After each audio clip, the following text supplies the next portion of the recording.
Alhamdulillahirabbil alamin wassalatu wassalamu ala asyrofil anbiya'i wal mursalin wa ala alihi washabihi ajmain amma ba'du.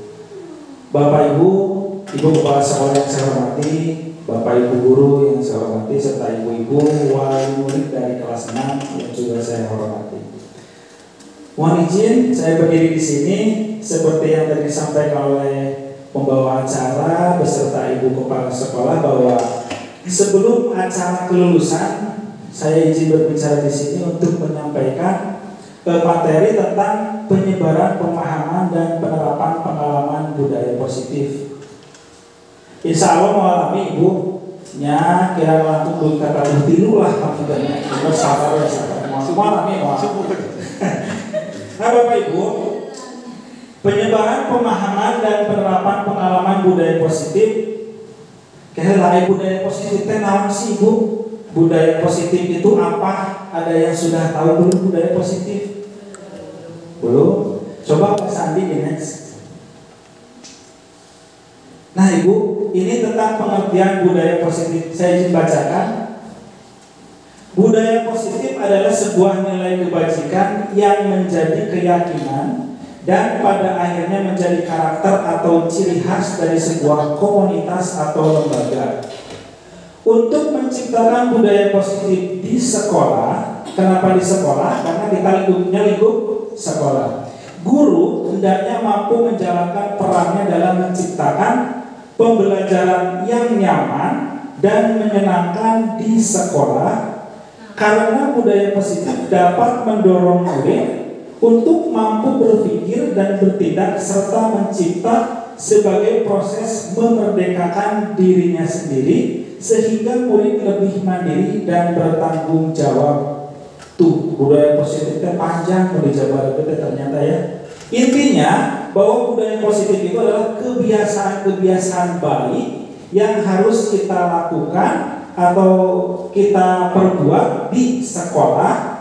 Untuk siapa? Untuk warga sekolah. Misal Bapak Ibu, mungkin Bapak Ibu kalau kita atau kehilangan mangkok di rumah ya, mangkok atau gelas atau sendok karena dibawa oleh anak ke sekolah. Nah, ini merupakan contoh satu budaya positif. Kenapa anak di SD Negeri 3 Kertamukti diwajibkan, saya garis bawahi, diwajibkan untuk membawa wadah makanan atau gelas. Ada yang tahu sana kenapa Ibu?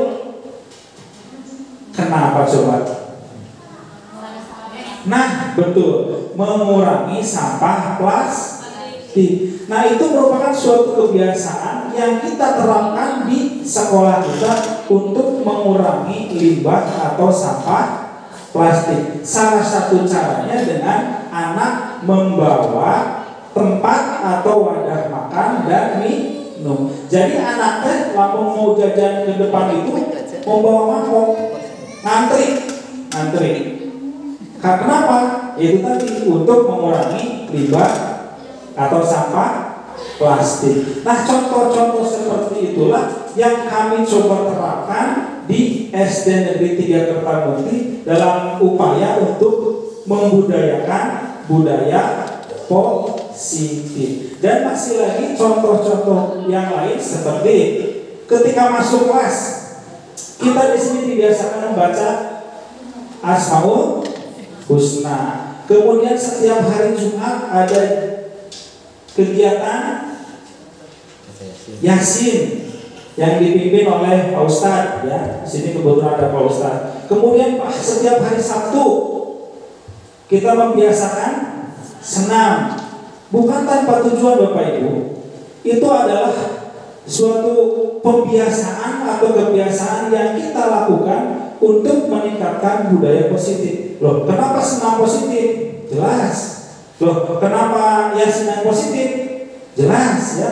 Itulah kenapa di sekolah kita selalu menciptakan budaya-budaya positif baru. Tentunya untuk siapa?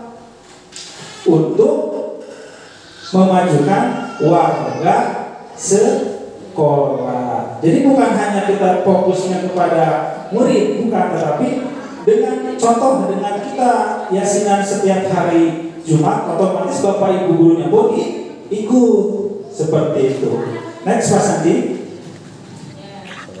Nah, ini ada beberapa konsep inti tentang budaya positif. Yang pertama yaitu perubahan paradigma belajar, yang kedua disiplin positif, yang ketiga nilai-nilai kebajikan, yang keempat kebutuhan dasar manusia, yang kelima motivasi perilaku manusia, yang keenam posisi kontrol guru, yang ketujuh keyakinan kelas, yang kedelapan segitiga restitusi. Mungkin ini pembelajaran dengan paradigma baru merupakan pembelajaran yang dirancang berdasarkan prinsip pembelajaran berdiferensiasi, sehingga para peserta didik belajar sesuai kebutuhannya berdasarkan tahap perkembangan sesuai teori psikologis modern untuk mewujudkan profil pelajar Pancasila.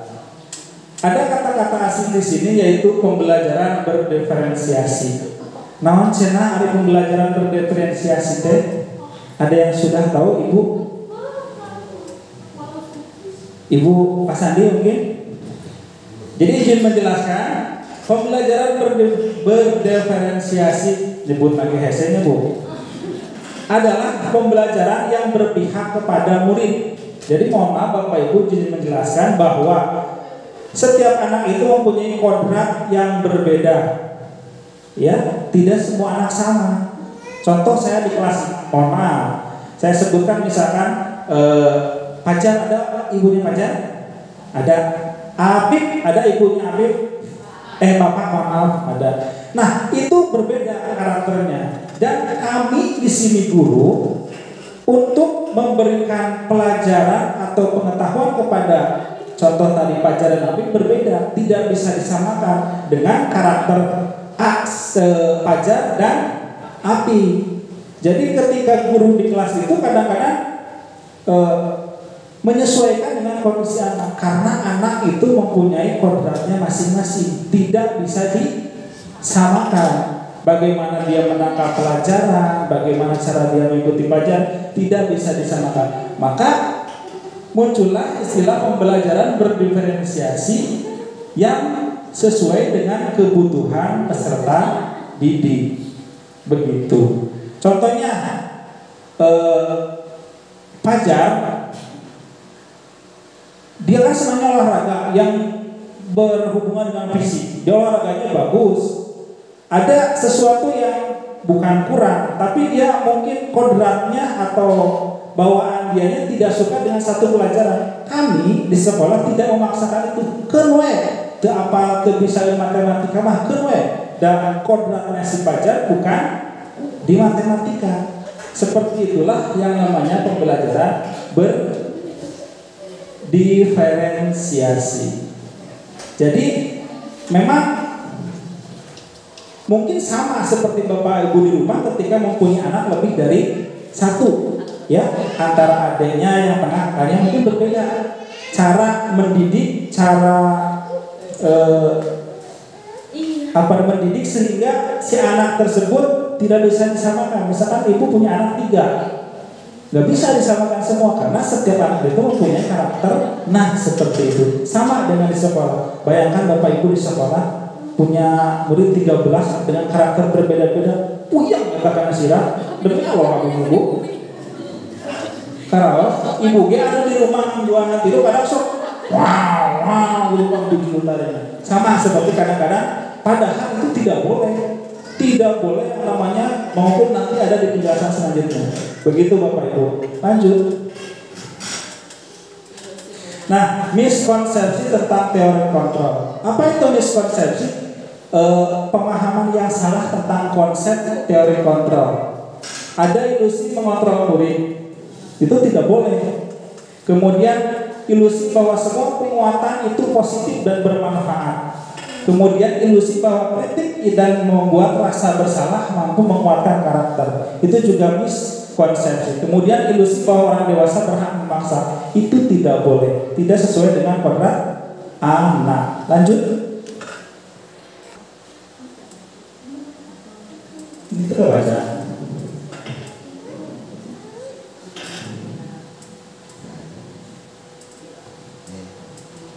Nah, udah ini aja. Yang kedua yaitu disiplin positif. Tadi tentang paradigma belajar. Yang kedua tentang disiplin positif. Disiplin berasal dari kata disiplina yang berarti belajar. Disiplin mengacu pada disiplin diri yang memiliki tanggung jawab terhadap apa yang dilakukannya berdasarkan nilai-nilai yang diyakini. Kemudian disiplin positif merupakan salah satu cara penerapan disiplin yang bertujuan untuk menumbuhkan kesadaran serta memberdayakan peserta didik tanpa imbalan, penghargaan, ancaman atau hukuman. Sebagai pendidik, tujuan kita adalah menciptakan peserta didik yang memiliki disiplin diri sehingga mereka berperilaku mengacu kepada nilai-nilai kebajikan universal dan memiliki motivasi intrinsik dalam perubahan perilaku ke arah yang lebih baik. Ini kita garis bawahi di sini, Bu. Disiplin positif. Dulu zaman ibu sekolah atau zaman saya sekolah, yang namanya disiplin itu kan keras, ya. Harus begini, harus begitu. Kalau tidak mengikuti minimal dicilik atau di sidra, kekretnya. Sekarang tidak boleh. Kita fokus ke sini. Saya ulangi, disiplin positif merupakan salah satu penerapan disiplin yang bertujuan untuk menumbuhkan kesadaran serta memberdayakan peserta didik tanpa imbalan, penghargaan, ancaman atau hukuman. Bu, sekarang itu memberikan imbalan kepada murid itu tidak boleh. Contoh. Anak-anak, silakan jawab pertanyaan ini misalkan. Nanti yang jawab dikasih permen, misal. Itu tidak boleh. Tidak boleh. Apalagi dengan ancaman atau hukuman. Dulu sebelum saya mengenal ini, ketika ngajar, kamu anak itu bisa, iya bahasa awas ya itu bisa. Dipoek di lapangan seperti itu. Ternyata itu salah, tidak boleh. Karena anak ketika dikasih imbalan, mungkin motivasinya bukan karena belajar, tapi karena imbalannya. Apalagi dengan penghargaan atau ancaman dan hukuman. Mungkin dia bisa mengerjakan suatu soal yang diberikan dengan ancaman. Pokoknya ribu berluas, mungkin diancam sieun takut ya. Makanya dia memaksakan diri untuk bisa. Padahal sebenarnya kalau menurut saya pribadi, penghargaan itu kan untuk memotivasi bagaimana seorang anak hadiah supaya bisa. Kita ada seperti itu, jadi anak berlomba-lomba. Ternyata itu tidak boleh. Lanjut Pak Sani. Sepakati bersama terlepas dari suku, bangsa, agama, bahasa maupun latar belakang. Itu adalah nilai-nilai kebajikan. Di sini ada contohnya profil pelajar Pancasila. Nilai kebajikannya yaitu beriman dan bertakwa kepada Tuhan Yang Maha Esa, berakhlak mulia, berkebinekaan global, gotong royong, mandiri, kreatif dan bernalar kritis. Kemudian ada Ibo Primary Years program. Nilai kebajikannya toleransi, rasa hormat, integritas, mandiri dan lain sebagainya. Kemudian keterampilan hidup, life skill, dapat dipercaya, lurus, hati, pendengar yang aktif dan lain sebagainya. Ini nilai-nilai yang nilai-nilai kebajikan yang telah disepakati. Mulai dari keterampilan hidup, ini sudah disepakati seperti ini. Kemudian profil pelajar Pancasila, nilai kebajikannya seperti itu. Kita fokus ke profil pelajar Pancasila karena sesuai dengan kurikulum yang sekarang ya kelas berapa Pak? Kelas 1 dan 4 sekarang sudah menggunakan kurikulum Merdeka yang mengacu pada profil pelajar Pancasila. Kalau kelas 6 masih kurikulum 2013 ya. Profil tahun depan mungkin semua di sekolah ya di kita di Indonesia semua menggunakan kurikulum merdeka dari kelas 1 sampai dengan kelas 6. Nah, sih bedanya kurikulum ke-13 dan kurikulum merdeka banyak ya, termasuk salah satunya ini yaitu mengacu pada profil pelajar Pancasila yang beriman dan bertakwa kepada Tuhan Yang Maha Esa, berakhlak mulia, berkebinekaan global, gotong royong, mandiri, kreatif dan bernalar kritis. Lanjut, Pak. Bapak Ibu, kita sebagai manusia tentunya mempunyai kebutuhan dasar. Kebutuhan dasar sebagai manusia. Apa sih kebutuhan dasar sebagai manusia itu? Kebutuhan dasar manusia adalah segala sesuatu yang kita lakukan untuk mendapatkan apa yang kita inginkan, atau seluruh tindakan yang kita lakukan memiliki tujuan tertentu dan semua usaha terbaik yang kita lakukan adalah dalam rangka agar kebutuhan dasar kita terpenuhi dengan baik. Nah, Bapak Ibu, kira-kira kebutuhan dasar manusia itu apa saja, ada yang tahu? Ibu sok membutuhkan naon sebagai manusia? Baik, silakan next, Pak. Nah, ternyata ada 5 kebutuhan dasar manusia. Yang pertama yaitu bertahan hidup. Apa saja bertahan hidup sebagai manusia? Tentunya kita memerlukan makan, pakaian, tempat tinggal, keamanan dan kesehatan. Itu tidak bisa dipungkiri, kita membutuhkan itu. Yang kedua, kasih sayang dan rasa diterima atau cinta dan kasih sayang. Kita sebagai manusia memiliki kebutuhan dasar yang kedua yaitu cinta dan kasih sayang. Bagaimana kita memerlukan kasih sayang, baik itu dari pasangan, orang tua, dan lingkup masyarakat. Kita merasa diterima atau dipedulikan, berbagi kerjasama menjadi bagian dari sebuah kelompok. Selanjutnya penguasaan. Kebutuhan dasar manusia yang ketiga yaitu penguasaan. Kita tentunya menginginkan atau membutuhkan yang namanya penguasaan untuk misalkan menjaga harga diri, untuk memimpin, untuk berprestasi, untuk diakui. Itu disadari atau tidak, kita sebagai manusia membutuhkan itu. Kemudian yang keempat yaitu kebebasan. Apakah Bapak Ibu ketika dikekang oleh misalnya seseorang merasa nyaman atau tidak? Tidak, karena kita sebagai manusia memiliki kebutuhan dasar yaitu kebebasan. Mandiri, memiliki pilihan, kita tidak boleh harus pilih ini, harus pilih itu, enggak. Kita harus memiliki pilihan, mencoba hal baru dan mampu mengendalikan diri. Selanjutnya kesenangan. Ya, kita sebagai manusia memiliki kebutuhan yaitu kesenangan. Contohnya bermain, humor, tertawa dan lain sebagainya. Misalnya kalau ibu-ibu naon sih kesenangannya ibu-ibu? Ngerumpi, nyeblak dan lain sebagainya ya. Nah, ini 5 kebutuhan dasar manusia. Tentunya 5 kebutuhan dasar ini pun dimiliki oleh peserta didik atau oleh anak-anak kita. Dan kita sebagai pendidik di sekolah dan orang tua di rumah harus memperhatikan 5 kebutuhan dasar ini. Bagaimana kita memperlakukan anak-anak baik itu di sekolah dan di rumah dengan bertahan hidup, rasa kasih sayang, penguasaan, kebebasan, kesenangan. Nanti selanjutnya akan dibahas di slide berikutnya tentang 5 kebutuhan dasar manusia ini. Lanjut Pak Sandi. Kemudian selanjutnya motivasi perilaku manusia. Motivasi dari ekstrinsik yaitu untuk menghindari ketidaknyamanan atau hukuman. Yang kedua, untuk mendapatkan imbalan atau penghargaan dari orang lain.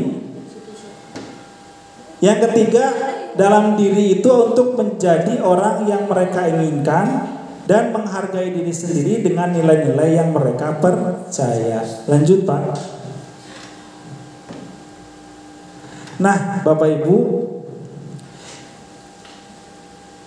ini ada hukuman, konsekuensi, dan restitusi. Hukuman itu biasanya datang secara tiba-tiba. Kita sebagai guru atau Bapak Ibu sebagai orang tua di rumah, ketika anak melakukan kesalahan, biasanya dengan refleks atau refleks spontan, secara tiba-tiba menghukum, misalnya nyintrek atau nyabok atau dan lain sebagainya. Nah, itu yang bersifat hukuman. Kemudian murid tidak tahu apa yang akan terjadi atau tidak dilibatkan dan bersifat satu arah. Kita sebagai penghukum yang mempunyai wewenang atau kekuasaan, anak tidak tahu apa-apa ketika anak misalkan maju, coba kerjakan soal di depan 1 + 1 sama dengan anak ngisi 3. Karena jengkel mungkin seorang guru tanpa sadar misalkan ari maneh cetrek misalkan di sini. Itu tidak boleh, ya. Biasanya hukuman berupa hukuman fisik atau psikis. Ini yang tentunya sangat membahayakan bagi psikologi anak.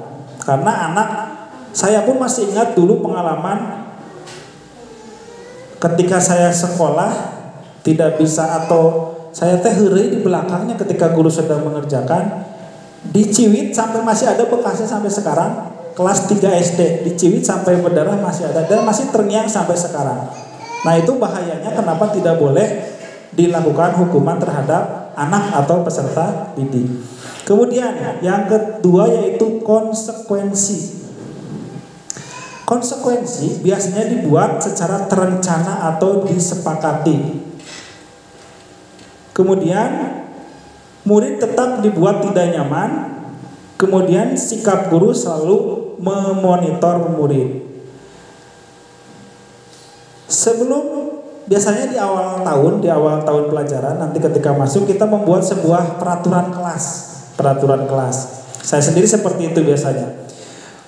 Contohnya, anak datang tepat waktu, ditulis dan disepakati secara bersama dengan siswa. Jadi yang sifatnya konsep tapi tetap masih cenderung menyalahkan murid. Jadi ketika murid melanggar ada hukuman yang nanti akan diterima, tetapi sesuai dengan kesepakatan bersama. Selanjutnya restitusi. Nah, ini proses menciptakan kondisi bagi murid untuk memperbaiki kesalahan. Dalam proses restitusi ini mungkin kalau secara kasarnya itu perbaikan dari konsekuensi.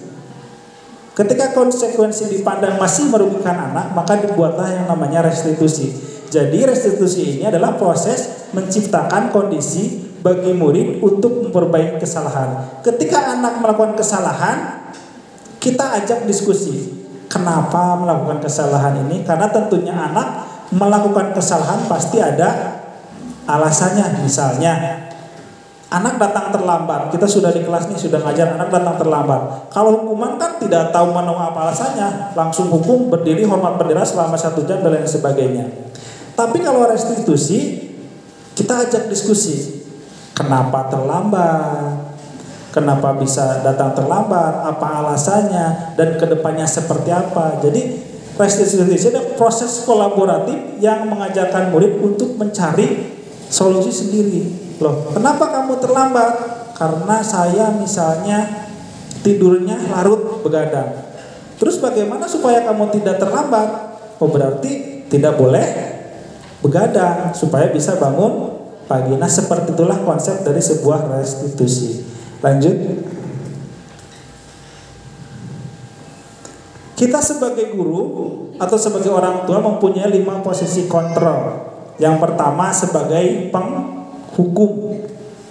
Yang kedua pembuat rasa bersalah. Yang ketiga sebagai teman. Yang keempat sebagai pemantau. Dan yang kelima sebagai manajer.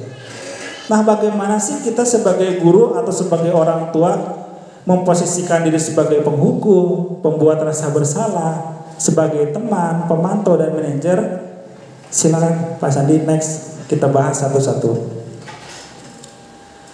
Saya punya satu contoh kasus. dalam penerapan 5 posisi kontrol guru. Kasusnya, siswa tidak memakai atribut lengkap saat upacara. Misalkan tidak pakai topi atau tidak pakai dasi. Ketika sebagai penghukum, tanpa tahu alasannya, tanpa mau tahu alasannya, tanpa mempedulikan alasannya, sebagai guru langsung, kamu tidak pakai topi.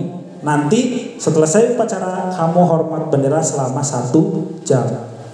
Itu posisi guru sebagai penghukum. Apakah boleh seperti itu, Bapak Ibu? Boleh nggak?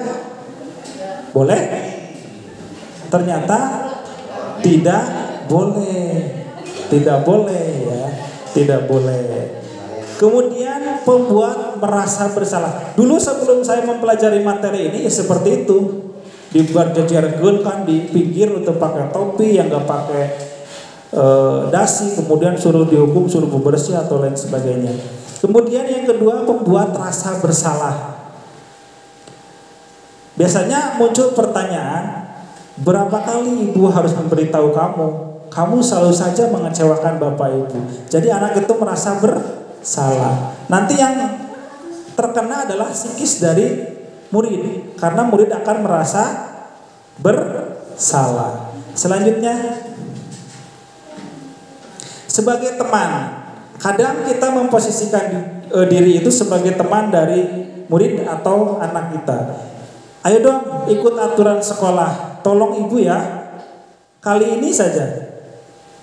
Ya sudah, tidak apa-apa, lain kali jangan sampai berbuat seperti ini lagi. Jadi kita sebagai teman kepada murid ketika anak melanggar sebuah aturan. Atau sebagai pemantau, biasanya guru akan melontarkan kalimat, kamu sudah melanggar peraturan sekolah, kamu tahu konsekuensinya. Setelah upacara, kamu beli atribut ke koperasi dan jangan diulangi lagi. Itu kalimat yang diucapkan ketika guru selaku pemantau. Selanjutnya, sebagai manajer. Nah ini seharusnya yang kita terapkan atau Bapak Ibu terapkan baik di sekolah maupun di rumah. Kita harus memposisikan diri sebagai manajer. Apakah kamu tahu kesalahanmu? Jadi ketika anak dipanggil karena tidak memakai atribut, kita tanya dulu, apakah kamu tahu kesalahanmu? Misalnya anak menjawab, tahu Pak, saya tidak pakai topi. Tanya alasannya, kemudian bagaimana kamu akan memperbaiki kesalahan tersebut. Jadi biarkan anak mencari solusi untuk bagaimana kesalahan tersebut tidak diulanginya lagi.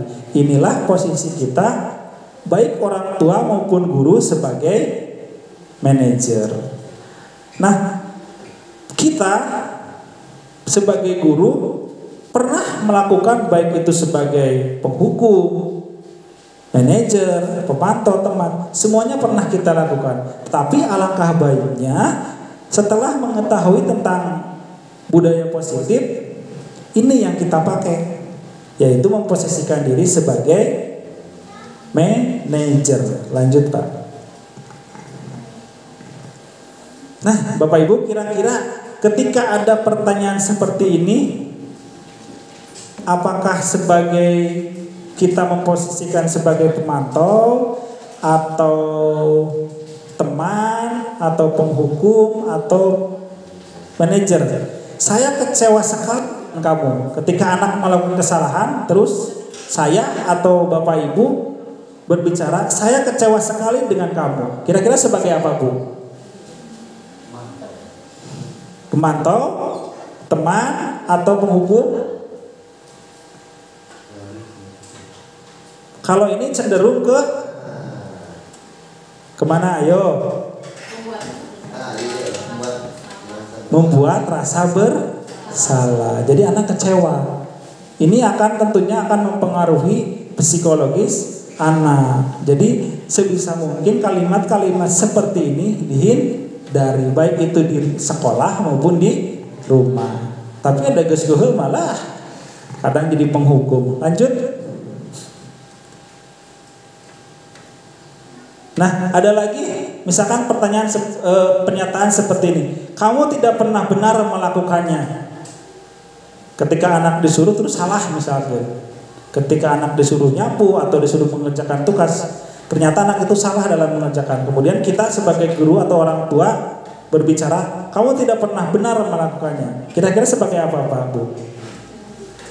Penghukumkah? Pemantaukah?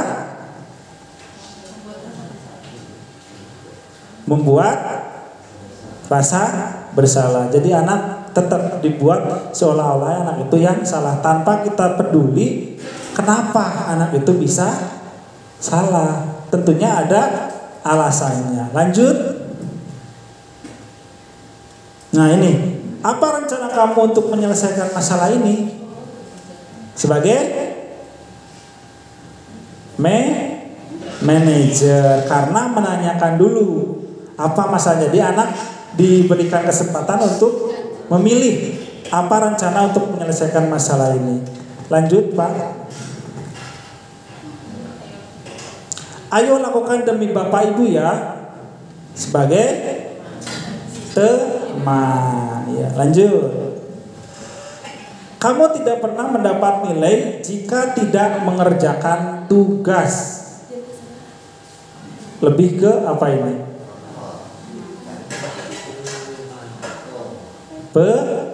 Pemantau. Oke, lanjut. Nah Bapak Ibu, seperti yang tadi saya bilang, ketika di awal tahun pelajaran kita selalu membuat keyakinan kelas.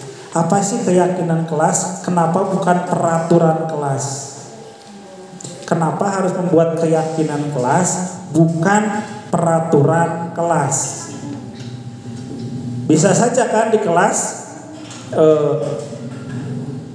tidak boleh berisik. Peraturan di kelas, tidak boleh datang terlambat atau jangan mencontek.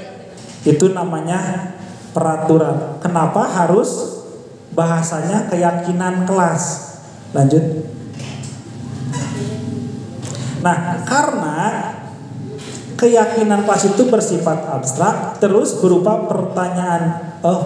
pernyataan universal, kemudian dibuat dalam pernyataan positif. Kalau misalkan contoh peraturan kan, dilarang terlambat datang ke sekolah, itu kan masih kalimat negatif ya Bapak Ibu. Kita rubah hasil kesepakatan di kelas itu dengan bahasa yang positif. Misalnya apa Bapak Ibu? Tidak boleh datang terlambat. Kita rubah datang ke sekolah tepat waktu. Tidak boleh berisik misalnya. Ya, menjaga ketertiban kelas. Siapa yang buat? Kami bersama dengan murid atau siswa. Biarkan murid yang mengajukan sendiri dengan kalimat misalnya seperti ini di kelas. Baik, anak-anak, kita membuat keyakinan kelas untuk 1 tahun ke depan. Ketika Bapak sudah masuk kelas, apa yang harus kalian lakukan? Misalkan cek si Febri, tidak boleh berisik. Oke, tulis tidak boleh berisik. Terus tidak boleh terlambat. Misalkan kata si Pajar, kita tulis dulu. Kemudian setelah misalkan dapat 5, tidak boleh berisik, tidak boleh terlambat, terus harus tidak boleh mencontek dan sebagainya. Kita ubah kalimat-kalimat dalam pernyataan negatif menjadi kalimat positif. Itu tadi. Misalnya datang tepat waktu, menjaga ketertiban kelas, percaya diri dalam mengerjakan soal, saling menghargai sesama teman, dan lain sebagainya. Kemudian disesuaikan dengan kondisi kelas dan sekolah sehingga mudah diterapkan. Selanjutnya semua warga sekolah atau warga kelas dilibatkan saat membuat keyakinan. Jadi bedanya peraturan ini sama keyakinan. Kalau peraturan kan guru nih misalkan atau bapak ibu di rumah sudah membuat sendiri, tempel, brand. Nah ini peraturan di kelas, dilarang anu, tidak boleh anu.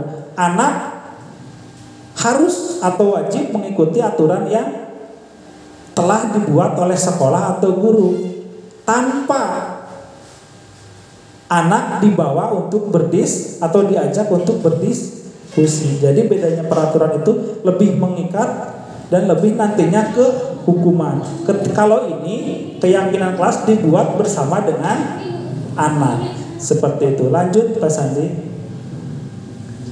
Nah, tadi di awal ada istilah segitiga restitusi, yaitu suatu proses dialog yang dijalankan oleh guru agar dapat menghasilkan murid yang mandiri dan bertanggung jawab, yaitu ada menstabilkan identitas, validasi tindakan yang salah, dan menanyakan keyakinan. Segitiga restitusi dilakukan oleh guru ketika anak melakukan atau melanggar keyakinan kelas yang telah disepakati. Misal, dalam keyakinan kelas yang telah disepakati tadi, ada datang ke sekolah tepat waktu. Adalah salah satu anak yang datang terlambat, maka guru wajib untuk melakukan segitiga restitusi, yaitu menstabilkan identitas, yang kedua validasi tindakan yang salah, yang ketiga menanyakan keyakinan. Jadi tidak ujung-ujung datang terlambat langsung diceraikan Bapak Ibu atau dihukum, suruh menghormat bendera dan lain sebagainya, tapi kita harus melalui proses yang dinamakan segitiga restitusi. Lanjut Pak. Nah, menstabilkan identitas yang pertama, yaitu berdasarkan prinsip membuat kesalahan adalah bagian dari proses pembelajaran. Bisa diawali dengan pernyataan berbuat salah itu wajar. Tidak ada manusia yang sempurna. Bapak Ibu juga pernah melakukan itu. Atau Bapak Ibu tidak mau mencari siapa yang salah, tapi Bapak Ibu ingin mencari solusi dari permasalahan ini. Atau bisa dengan kamu berhak merasa seperti itu ketika anak dicontek terus anak itu marah misalnya. Jadi pertanyaan seperti inilah untuk menstabilkan identitas ketika anak melanggar keyakinan yang telah disepakati. Lanjut, tahap selanjutnya yang dilakukan guru ketika anak melanggar kesepakatan kelas atau keyakinan kelas, yaitu validasi tindakan yang salah. Apa itu validasi tindakan yang salah? Berdasarkan prinsip setiap perilaku berupaya memenuhi suatu kebutuhan tertentu. Bisa kita sebagai guru atau Bapak Ibu di rumah dengan kalimat atau pernyataan, kamu pasti punya alasan mengapa kamu melakukan hal itu. Misalnya anak datang terlambat, kita tanya, kemudian padahal kamu bisa melakukan hal yang lebih buruk dari itu ya. Misalnya anak marah karena dicontek, untung gelut kan. Maka kita bisa tanyakan hal seperti itu. Selanjutnya, kamu patut bangga karena telah melindungi sesuatu yang penting buat kamu. Misalkan anak ada yang dicontek, marah, ya sampai berantem. Ya ini kita kasih pernyataan ini. Kemudian kamu melakukannya karena mempertahankan sesuatu yang penting bagi kamu. Jadi kita tidak menyalahkan itu, tapi ada tahapan yang namanya validasi tindakan yang salah. Lanjut. Kemudian yang terakhir, menanyakan keyakinan kelas atau menanyakan keyakinan, yaitu berdasarkan prinsip teori kontrol bahwa pada dasarnya kita termotivasi secara intensif. Nah tadi, apa keyakinan kelas kita? Kita tanyakan kembali ke keyakinan kelas yang telah dibuat atau disepakati. Nilai-nilai apa yang telah kita sepakati bersama? Kemudian seperti apa gambaran kelas yang ideal menurut kamu? Selanjutnya kamu ingin menjadi orang seperti apa? Jadi biarkan anak yang mencari solusi atau mencari perbaikan dari kesalahan yang mereka lakukan. Lanjut. Nah ini ada contoh, kemarin saya buat video tentang penerapan segitiga restitusi. Silakan Bapak Ibu untuk bisa mencermati video tersebut. Tadi Bapak dengar laporan dari kelas, katanya kamu harus bertengkar ya?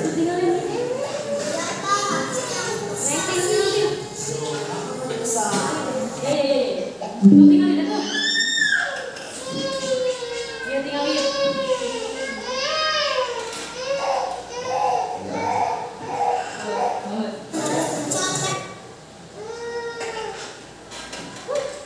Iya, tadi Bapak dengar laporan dari ketua kelas, katanya kamu bertengkar ya dengan Febri?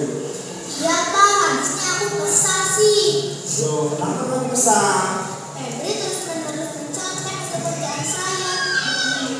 PR Pak, aku mencontek uang saya juga. Oh gitu, wajarlah kalau kamu kesal dengan Bapak. Jika Bapak di posisi kamu, Bapak juga akan melakukan hal yang sama. Lalu, apa yang akan kamu lakukan terhadap Febri? Saya marah-marah Pak, saya maki-maki Febri. Dan tanpa sadar, saya mengundang ijazah Pak. Oh begitu, pasti kamu berbuat seperti itu, ada alasannya ya? Iyalah Pak, masa saya diam saja? Saya kan sudah susah payah mengerjakan soal. Tapi Febri malah menconteknya dan berusaha sendiri. Ya wajarlah kalau kamu merasa marah karena kamu tidak rela pekerjaan kamu dicontoh begitu saja oleh Febri. Bapak sangat menghargai tindakan kamu yang tidak berubah lebih dulu daripada itu, misalnya dengan mengukur. Sekarang coba kita pikirkan, tindakan kamu malah sampai menyeberang meja, apakah sudah sesuai dengan keyakinan kelas kita? Tidak Pak, Menurut kamu, keyakinan kelas apa yang telah dilanggar? saling menghormati antar teman Pak. Ya betul. Menurut kamu, saling menghormati antar teman itu penting atau tidak untuk kamu? Penting Pak. Baik, jika menurut kamu penting, keyakinan kelas apa yang harus kamu lakukan pada saat kamu sedang marah? Harus bersabar. Kamu bersedia memperbaiki masalah ini? Bersedia Pak. Apa yang akan kamu lakukan untuk memperbaiki masalah ini? Saya harus tetap bersabar dan menahan amat saya. Kalau ada teman yang mencontek, saya akan melaporkan kepada Bapak. Ya, tepat sekali juga. Tetap semangat ya. Sekarang silakan kamu kembali lagi ke kelas. Terima kasih Pak. Ya, sama-sama.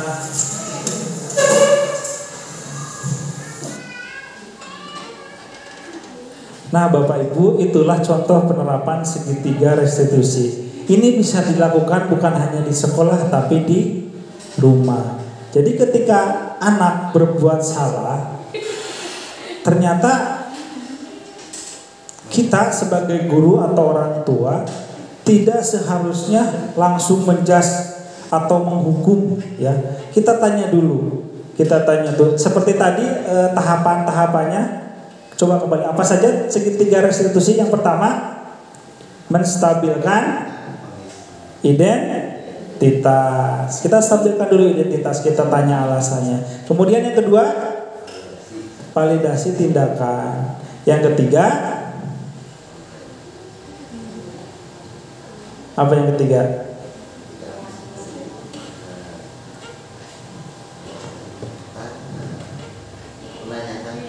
Menanyakan keyakinan. Kita kembalikan lagi dengan keyakinan yang telah disepakati. Makanya penting Bapak Ibu, ketika awal tahun pelajaran kita membuat kesepakatan atau keyakinan kelas, dibuat bersama murid. Jadi ketika ada anak yang tanpa sengaja melanggar, kita bisa menggunakan contoh penerapan segitiga restitusi. Kita lihat misalkan anak melanggarnya dalam seperti Dinda ini kan ceritanya, Dinda ini dicontek, dia tidak terima, terus marah. Wajar nggak Dinda marah karena pekerjaannya dicontek? Wajar, karena dia mempertahankan apa yang telah dia kerjakan. Tapi kita tidak semata-mata langsung marah kepada Dinda, karena Dinda itu punya alasan mempertahankan apa yang telah dia kerjakan. Terus kita tanyakan, karena marah terjadi keributan di kelas. Berarti Dinda sudah melanggar ketertiban kelas karena dia ribut kan? Maka kita tanyakan kepada Dinda, apa yang akan dikerjakan Dinda selanjutnya? Tentunya menjaga ketertiban kelas dan tidak mengulangi hal seperti itu. Tadi Dinda mengatakan bahwa ketika ada anak yang mencontek pekerjaan dia akan melaporkan kepada bapak atau ibu guru. Dia tidak akan marah-marah lagi. Seperti itu contoh penerapan segitiga restitusi. Gampang tuh sih Bu? Hese Bu, atau hese? Susah. Dengan apalagi di sekolah diterapkan dengan berbagai macam karakter anak. Di sini paling banyak kelas berapa? Bu Ella, kelas 1 berapa? Jumlah 19. Kelas 4 atau kelas 4 ya? 24. Kelas 2 seberapa? Tuh, bulan nih ngajar kelas 2 31. Coba bayangkan. Abi ge nu ngajar sabaraha 13 kelas genep. Aduh ini asariet. Setiap pulang tadi paramek we ibu abi riet sirah. Komo bulan nih ya dengan jumlah murid 31 luar biasa. Boleh tepuk tangan buat guru SD. Terima kasih. Nah Bapak Ibu ternyata memang tidak mudah ya untuk mendidik. Apalagi kita sebagai guru tentunya diberikan mandat. Ada mandat amanah. Dari kelas 6 kita berbicara kelas 6 tahun yang lalu Bapak Ibu datang ke sekolah ini menitipkan anak Bapak Ibu untuk dididik dan diajar oleh guru-guru yang ada di SD Negeri 3 Kertamukti. Tidak terasa Bapak Ibu sudah 6 tahun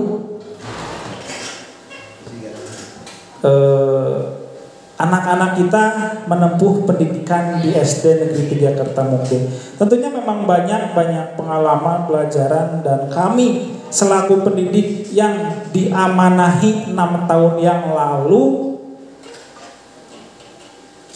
sampai saat ini nanti akan menyampaikan kelulusan, tentunya mengucapkan permohonan maaf yang sebesar-besarnya ketika kami dalam mendidik putra putri Bapak Ibu tidak sesuai dengan apa yang tadi disampaikan. Tidak boleh menghukum, kan ada seperti itu. Kadang namanya kita manusia Bapak Ibu, terlepas dari apa itu tadi hukuman dan lain sebagainya, ada kalanya kita tidak bisa menahan itu semua. Mungkin bisa dirasakan oleh Bapak Ibu di rumah ketika anak berbuat kesalahan yang sepele, tapi posisi kita sedang tidak baik-baik saja, kadang kita lepas kontrol. Betul Pak Ibu?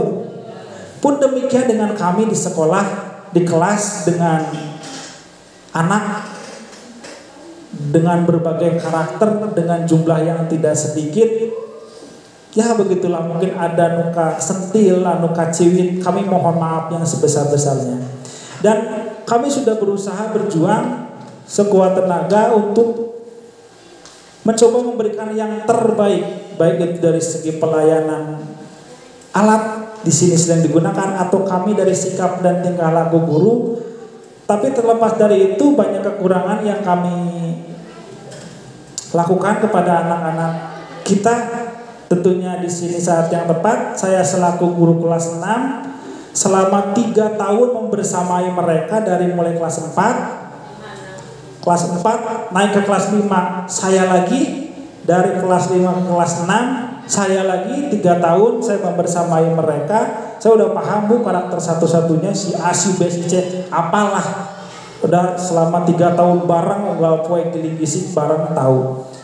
Kadang mungkin ada laporan Pak Tato tadi nyintrek dan lain sebagainya, mohon maaf yang sebesar-besarnya, saya manusia tidak luput dari kesalahan. Kembali ke sini.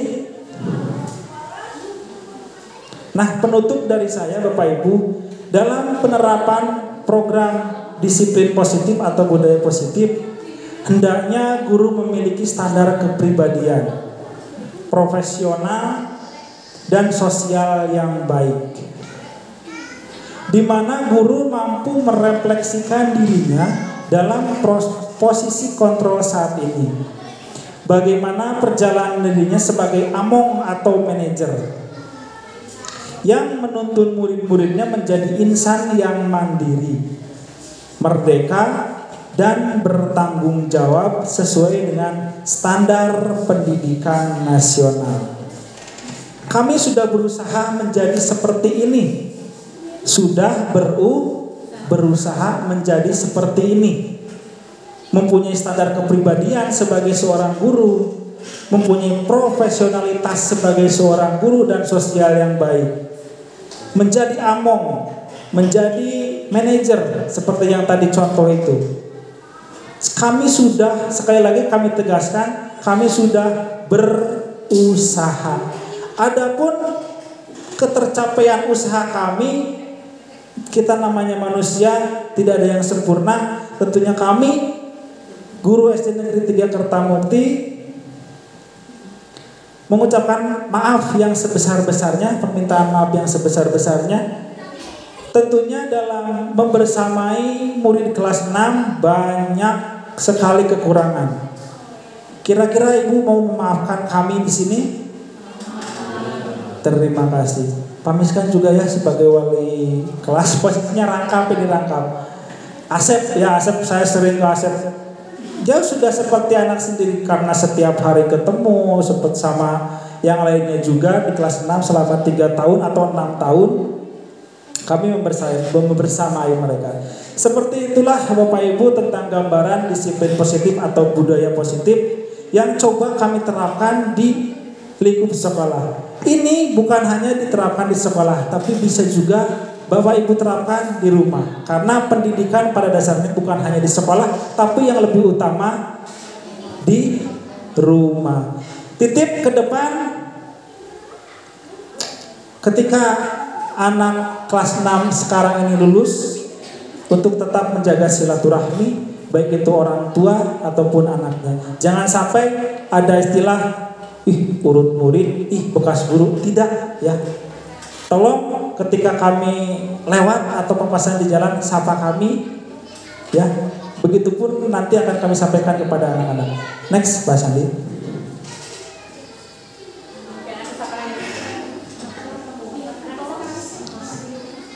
Ayo jadi.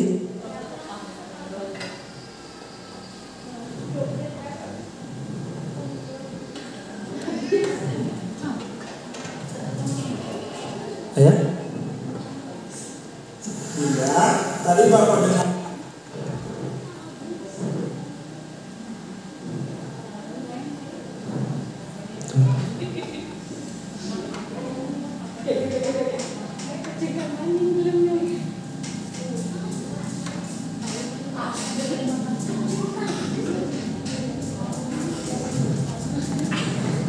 Baik, terima kasih Ibu.